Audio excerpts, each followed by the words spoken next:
Welcome back to the show. Let's talk to Marc Ostwald, a firm favourite here. He's a strategist at ADMISI. Morning to you, Marc. I wanted to talk about the currency markets this week. For whatever reason, I predicted a little bit of strength in the dollar and a little bit of weakness in the euro at the beginning of the week. That seems to have panned out. What's actually going on? What are the clever people doing this week? Well, the market's sort of caught between the safe haven flows that we're seeing today as a result of the Barcelona terror attacks and the concerns about President Trump, and on the other hand, beginning to realize that US economic data is actually turning out to be quite a bit better, and that the ECB, counter to a lot of expectations during July and most of this month, is probably not going to be in any hurry to announce its tapering plans, and therefore is maintaining a fairly dovish stance, while the Fed, even if the market doubts its view on inflation, seems to be quite resolute in saying, you know, we're going to start with balance sheet tapering in probably announce it in September, start in October, and we're still looking to do another rate hike in December.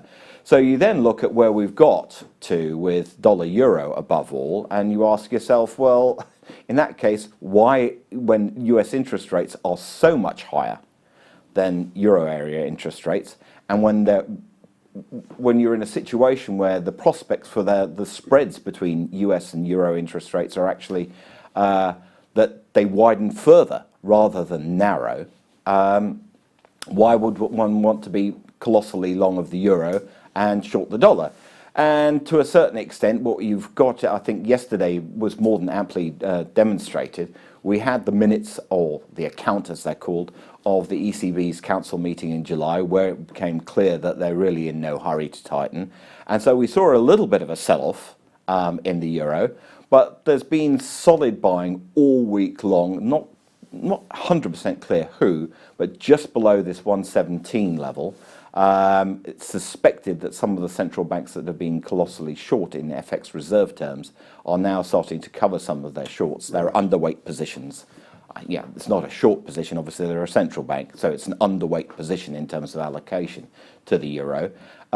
However, the real bugbear for changing this move around, for actually forcing some of the long euro position, which is substantial now, to be cut, is that President Trump really keeps on worrying everybody. The fact that he's not able to deliver, he's really doing a lot of damage to the dollar. There's no question about that. And that, for the moment, is restraining it.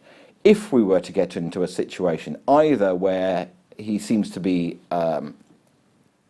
more in control of his his Twitter handles and his comments in general, and Congress actually starts to deliver on, say, tax reforms, make sure that the debt ceiling's passed. That's something which is worrying people to some extent, even though it's a repeating drama which generally never actually ends in complete catastrophe.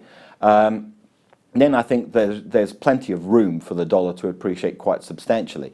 But those are big ifs at the moment, and I think a lot of people are doubting them.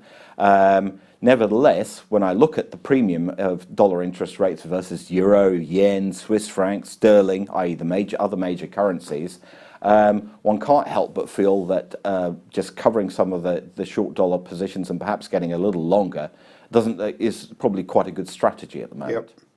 Marc, we run out of time. Always good to see you. We'll see you in 2 weeks' time. Indeed. Perfect. Thank you very much.